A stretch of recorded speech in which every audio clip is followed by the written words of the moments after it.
Centre d'entraînement, ça fait 5-6 ans que le projet est en branle. Conteneur maritime, avec beaucoup de travail, on a réussi à faire ce chef-d'œuvre-là, si on veut. À l'intérieur, c'est ça, on a voulu aménager les conteneurs maritimes en conséquence pour pouvoir avoir plus d'espace pour faire une maison à l'intérieur de ça, là, des séparations avec des plywood de bois, là, puis tout est là pour simuler vraiment une maison. On voit la tour aussi, il y a 5 étages. Fait que, entraînement des pompiers, les pompiers sont toujours en forme. C'est pour garder justement la forme. S'ils ne sont pas, ils vont le devenir, c'est sûr. Fait que, premier étage, c'est plus pour la recherche de victimes. Deuxième étage, autosauvetage. Troisième étage, ça va être plus pour la matière dangereuse, pratique matière dangereuse.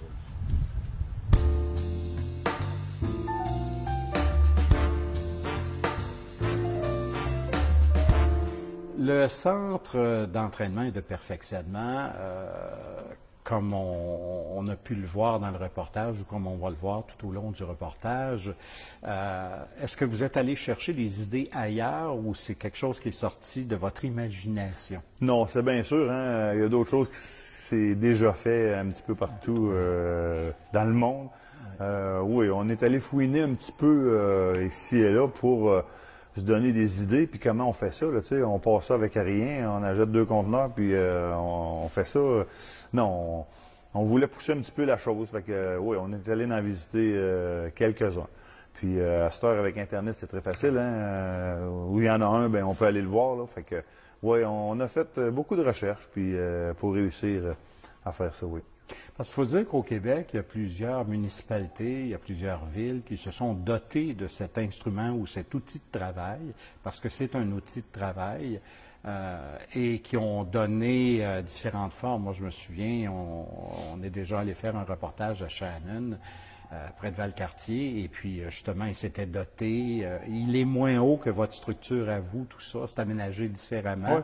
Mais on retrouve à peu près les mêmes choses à l'intérieur. C'est vraiment de l'entraînement pour une maison, simuler une maison, si on veut. Exact, c'est ça. C'est en plein ça. De plus en plus, c'est dur aller dans une maison pour faire un entraînement. On le fait en caserne. C'est pas tout à fait comme dans une maison, hein, on s'entend. Là, on peut aller vraiment rechercher qu'est-ce qu'on trouve dans une maison, dans notre centre de perfectionnement. Oui. Puis vous l'avez fait quand même sur 2 étages, alors c'est vraiment... Oui, le premier étage, là, on peut dire que c'est vraiment pour la recherche de victimes, parce que c'est aménagé comme une maison. Chambre, salle de bain, chambre à coucher, cuisine, salon, tout y est. À l'intérieur d'une maison, c'est ce qu'on veut simuler le plus possible pour se rapprocher à un incendie. Salon, avec l'équipement, les fauteuils, télévision, tout est là. Même les cadres sur les murs sont là pour une petite décoration, mais on ne les voit pas beaucoup parce qu'il fait noir habituellement quand on fait les recherches ici. C'est plus pour la recherche de victimes, cet étage-ci. On retrouve une chambre.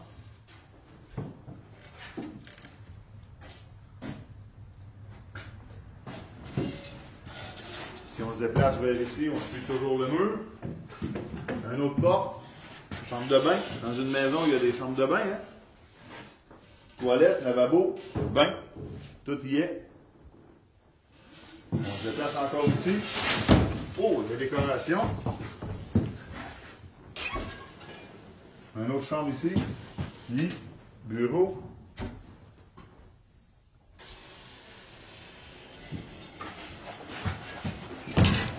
Encore une autre chambre. Le but, c'est de faire des recherches. S'il y a une victime dans une chambre, on peut faire toutes les recherches dans toutes les autres pièces. On arrive ici, il y a une victime, on peut la sortir. C'est comme ça pour pratiquer les recherches, que ça soit efficace. Deuxième étage, si on va au deuxième étage, mais là, c'est plus pour l'autosauvetage. On traverse un mur, on peut passer dans une boîte, il peut y avoir des choses qui nous tombent dessus. Tu sais, là, des fois, il ne faut pas tout dire non plus parce que les pompiers ont des petites surprises aussi quand ils font leur pratique là. Hein. J'imagine, c'est ça, vous leur réservez des surprises, des scénarios différents. Oui.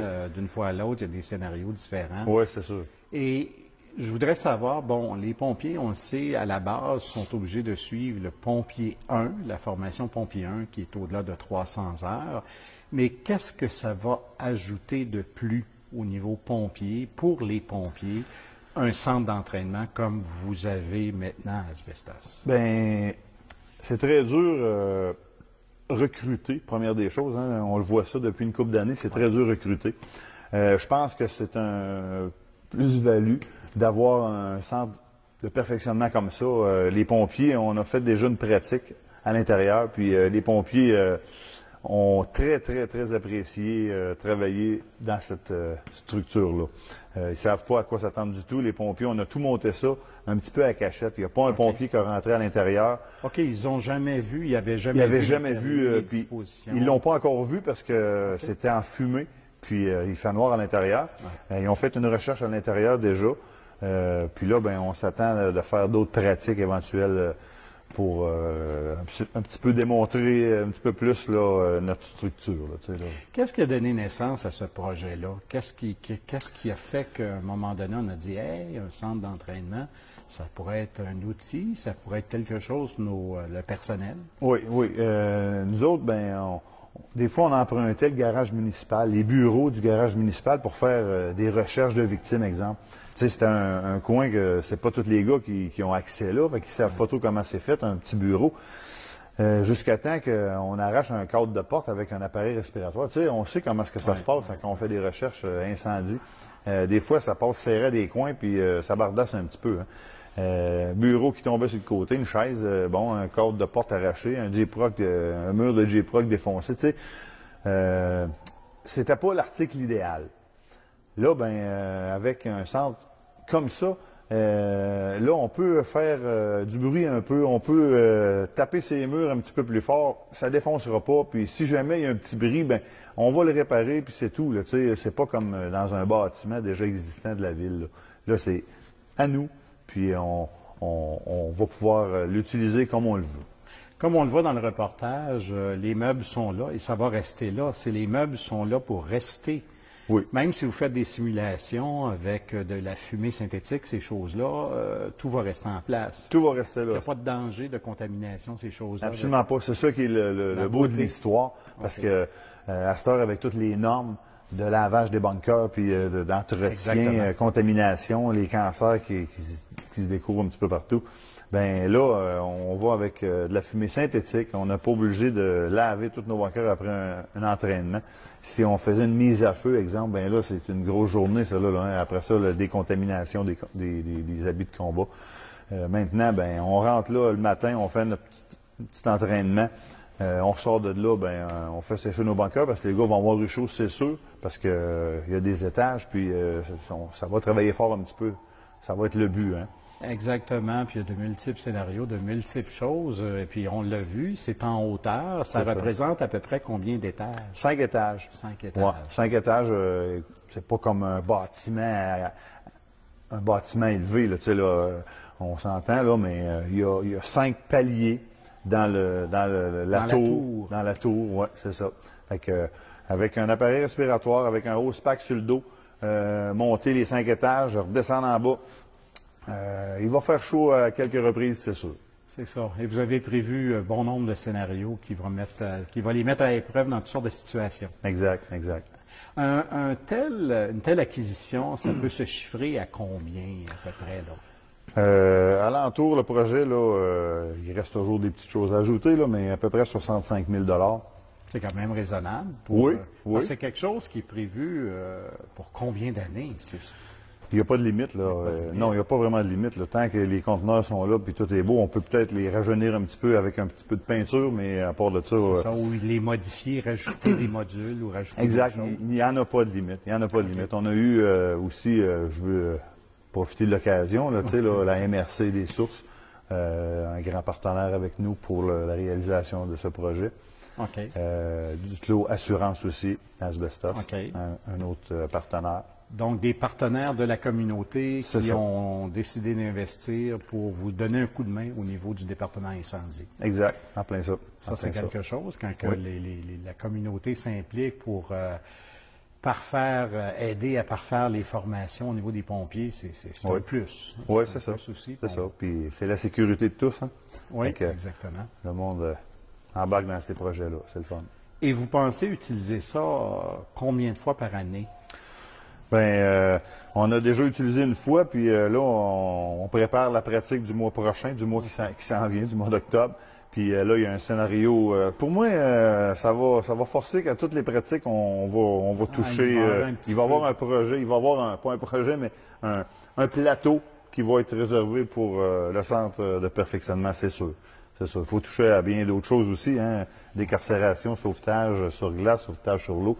Mais en gros, c'est sûr que à toutes les pratiques, il va y avoir un petit volet centre de perfectionnement. Qu'est-ce que c'est l'autosauvetage? L'autosauvetage, c'est si un pompier se fait trapper à l'intérieur d'une pièce, d'une maison, bien, on a eu la formation en conséquence de ça. On peut traverser un mur ou s'en aller dans l'autre pièce au côté. Des techniques, si jamais il y a un toit qui nous tombe dessus, un faux plafond, exemple, dans un sous-sol, bien, il y a beaucoup de filage à l'intérieur de ça, puis bien, on peut rester accroché. On a des techniques pour passer à travers de ça. C'est pour simuler ces choses-là. Se déplacer dans un petit endroit restreint avec l'appareil respiratoire sur le dos, sur une grande distance. Éventuellement, il va y avoir un mur à traverser ici. Comme je dis, c'est en constante évolution. Il n'y a pas de limite, il n'y en a pas de limite. On peut faire ce qu'on veut à partir de ces installations-là. Le service d'incendie d'Asbestos compte combien de membres? Au niveau de vos effectifs, on parle de combien de membres? En tout, on est 29 pompiers. OK. Pompiers officiers. Pompiers officiers, là. En tout, dans la brigade, là, on est 29 pompiers en tout. Et vous avez des spécialités? Oui, on fait la décarcération, sauvetage sur glace, sauvetage sur l'eau. On a véhicule d'élévation aussi, qui est une spécialité, une spécialisation aussi. Hein. Parce que vous desservez d'autres municipalités limitrophes. Il y a d'autres municipalités. Dans la MRC, là, décarcération, ben c'est nous qui touche à la décarcération là, dans notre MRC. C'est sûr que si quelqu'un a besoin d'échelle aérienne, ben, il peut avoir une demande de fait, puis c'est une entraide automatique. C'est une entraide pas automatique, mais c'est une entraide, oui, qui se fait. D'accord. Maintenant, si d'autres services d'incendie qui sont à l'écoute actuellement, des membres des services d'incendie, des officiers, tout ça, décident de dire ça pourrait être intéressant, c'est chez nos voisins, tout ça, est-ce que les autres services d'incendie pourront s'entraîner Oui, ici, absolument. dans le Absolument. centre de perfectionnement? C'est sûr, c'est un centre qui est tout près de la caserne. On a accès au bâtiment pour se changer ou quoi que ce soit. Oui, ça va être possible à petits frais, parce que c'est sûr qu'il va y avoir un petit frais de roulement à l'intérieur. Là, il y a l'électricité, la machine à fumer, mais oui, ça va être possible. Un coût raisonnable. Exactement. Un coût raisonnable, vous allez permettre aux autres services limitrophes de profiter de ça, c'est sûr. De ce centre d'entraînement-là. Oui. Parce que c'est sûr que c'est quelque chose qu'on voit ailleurs. On a vu dans l'actualité des inaugurations, des centres être mis sur pied. Et là, on est chanceux. Dans notre MRC des Sources, il y a maintenant un centre d'entraînement. Alors, pourquoi ne pas en faire profiter aux voisins? Ben oui, absolument. Puis, tu sais, on travaille tous pour le même but. Exact. C'est la sécurité des gens. Fait que je pense qu'on peut tous travailler dans le même sens. Bon an, mal an, le service des incendies d'Asbestos, on répond à combien d'appels? Habituellement, là, on joue alentour d'une centaine d'appels, tout appel confondu. Là, cette année, c'est un petit peu moins, on dirait, parce que, bon, on peut pas trop expliquer. La COVID, peut-être, je ne sais pas. Le monde, pourtant, a été souvent chez eux, beaucoup chez eux même, mais il n'y a pas eu vraiment plus d'intervention. C'est pas une grosse année cette année. C'est parfait de même, on touche du bois pour que ça reste comme ça. Mais habituellement, là, on est plus alentour d'une centaine d'appels par année. D'accord. Alors, je vais vous remercier d'avoir pris le temps de répondre à nos questions. Et puis, on va vous souhaiter des heures et des heures de plaisir. Et il faut dire que le centre d'entraînement et de perfectionnement est situé dans le parc industriel d'Asbestos, c'est bien C'est ça? Oui. Donc, ça. il n'y aura pas de danger que d'avoir des voisins qui trouvent que peut-être c'est bruyant ou Non, il y a c'est de la pas. boucane. Oui, c'est ça. Il peut y avoir de la boucane, mais c'est pas la boucane qui est dommageable. Non, c'est Fait que ça, c'est pas exactement. vraiment- C'est ça qui est important d'expliquer. là. Exact, c'est ça. Il y a C'est pas pas de vraiment risque. un risque. Là, tu sais, là. Les voisins peuvent voir un petit peu de fumée, mais comme vous dites, on est dans le parc industriel. Fait que les voisins sont pas trop à cheval. Là. Puis C'est bien pas- souvent, dans les temps où vous allez pratiquer, les voisins ne seront pas là. Ils sont En plus, partis. en plus, ouais, c'est ça. On fait ça habituellement à la fin de semaine, quand c'est plus tranquille là, alentour. Fait que, c'est Alors, on comme ça va que vous ça se souhaiter passe. des heures et des heures de plaisir avec cette nouvelle acquisition, puis mille et une découvertes pour votre personnel, puis Absolument. que ça puisse les perfectionner davantage pour devenir encore de meilleurs pompiers. C'est ça, c'est Et le but. Et se rappeler que on a ce genre de centre d'entraînement pour justement améliorer nos interventions au niveau sauver des vies et C'est ça. aussi là, vraiment faire notre maximum quand on a à faire une intervention dans une résidence ou autre. Exact. C'est le but, c'est ça. Être encore plus performant. Voilà. Merci beaucoup, M. Chénet. Ça fait plaisir.